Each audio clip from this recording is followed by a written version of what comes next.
é importante a gente entender que a gente precisa olhar para o nosso emocional. Nós precisamos entender o que está se passando lá dentro para a gente conseguir chegar em resultados melhores.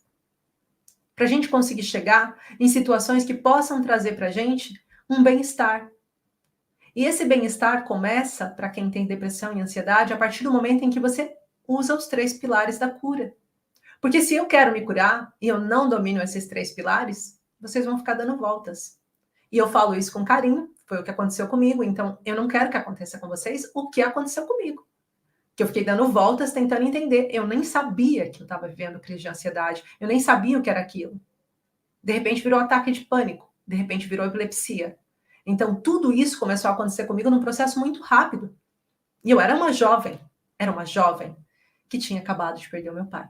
Então, o processo do trauma, ele serve para fazer com que o seu corpo crie uma resistência. É para fazer com que o seu corpo faça com que não entre e não passe mais por aquela dor. O que acontecia? O meu cérebro, quando entendia que eu estava passando por uma dor muito forte, ele desligava. Ele circuitava. Ele dizia assim, olha, peraí, eu não quero passar por isso de novo. Não, pelo amor de Deus, eu não quero viver isso de novo. E sabe quando que meu corpo entrava em ataque de pânico ou em epilepsia?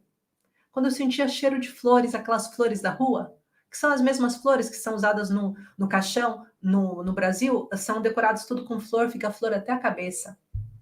No caso do meu pai, ficou só até aqui, a cabeça tinha uma faixa, eu já contei essa história. Infelizmente, o acidente do meu pai foi muito traumático, ele foi decapitado em várias partes, e eu fui das primeiras pessoas que vi o caixão sendo aberto e ainda não tinha flores, e deu para ver o cano que estava amarrado com a mão do meu pai ali no caixão. E foi muito doloroso ver o meu pai naquele estado. Então, tudo isso criou uma imagem para mim de que eu não podia passar novamente naquele momento.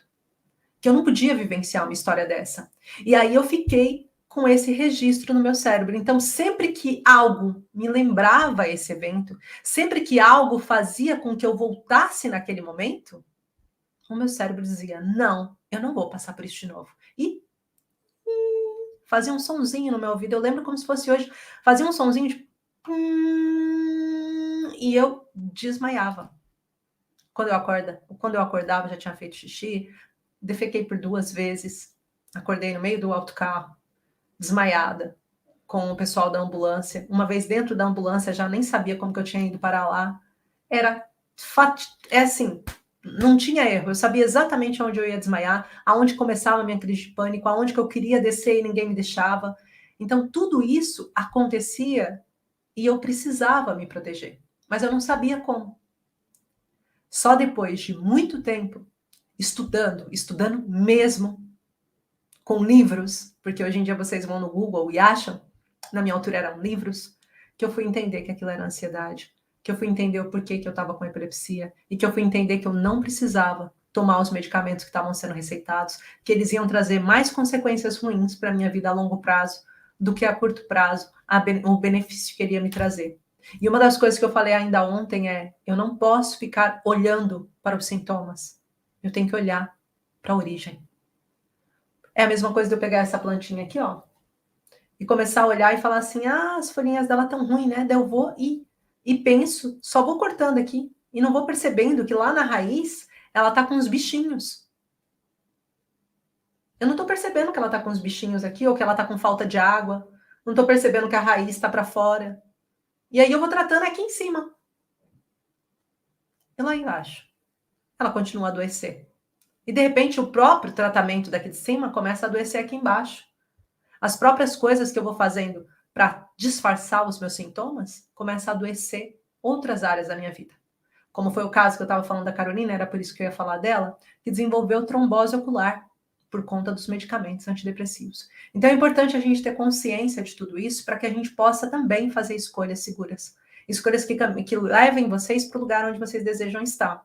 Né? Hoje tive uma mensagem que eu recebi perguntando se podia fazer uma consulta comigo de uma das pessoas que até está no curso, Luísa ou Lúcia, uma coisa assim, eu só vi de relance a mensagem que eu já tinha que vir para a live. E uma das coisas que eu sempre digo, eu só faço consultas e só atendo pessoas que se identificam com a minha metodologia, que sabem como eu trabalho e o que eu trabalho e como eu faço. Por quê? Porque senão essa pessoa vai vir até a mim, isso já aconteceu, eu atendi há pouco tempo atrás, há cerca de 4 semanas atrás, um pouquinho mais talvez, um rapaz, não vou falar o nome dele para não ficar chato, mas ele sabe quem ele é, e que pela primeira vez eu aceitei fazer uma consulta de tanto que ele estava insistindo, ele disse que estava me seguindo e tudo, eu aceitei fazer uma consulta com ele sem passar primeiro por essa prévia de ter certeza que ele sabe do que eu fazia. E no meio da consulta, ele disse: Mas espera aí, você não vai me dizer o que eu devo fazer quando eu estou em crise de ansiedade? Eu falei: Você veio aqui para isso? Para isso você entra no Google, pesquisa o que fazer na crise de ansiedade, vai aparecer um monte de coisa. Você nem precisa me pagar. Não é esse o meu trabalho.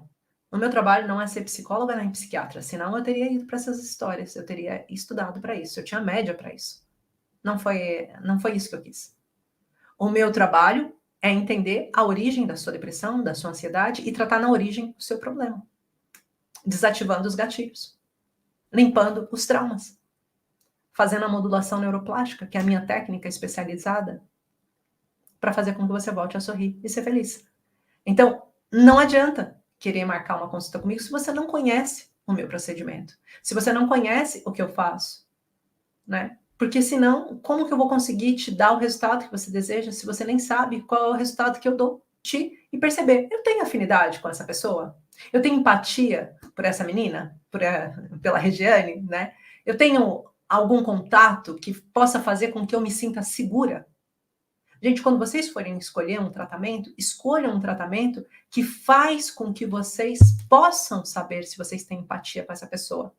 Vocês só vão ter resultado quando vocês tiverem empatia com essa pessoa. Porque senão vocês vão chegar no consultório e já vão estar tipo assim, deixa eu ver o que ela vai fazer. E aí vocês não vão aceitar nada, não vão assimilar nada. Esse não é o objetivo. Tá? O que está aí? E assim vocês vão ver qual é o meu trabalho, qual é a minha metodologia e vão entender um pouquinho do que eu uso como ferramentas para fazer com que vocês tenham resultados iguais às minhas alunas têm, iguais às minhas pacientes têm. E esse é o meu objetivo para vocês, que vocês possam, de fato, ter resultados. Não adiantaria nada eu estar aqui falando, se eu não possibilitasse para vocês verem os meus resultados. É o que eu costumo dizer.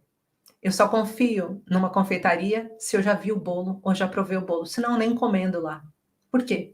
Porque eu não estou disposta a estragar minha festa de aniversário com um bolo ruim. Então, é importante vocês entenderem que, primeira coisa, é perceber.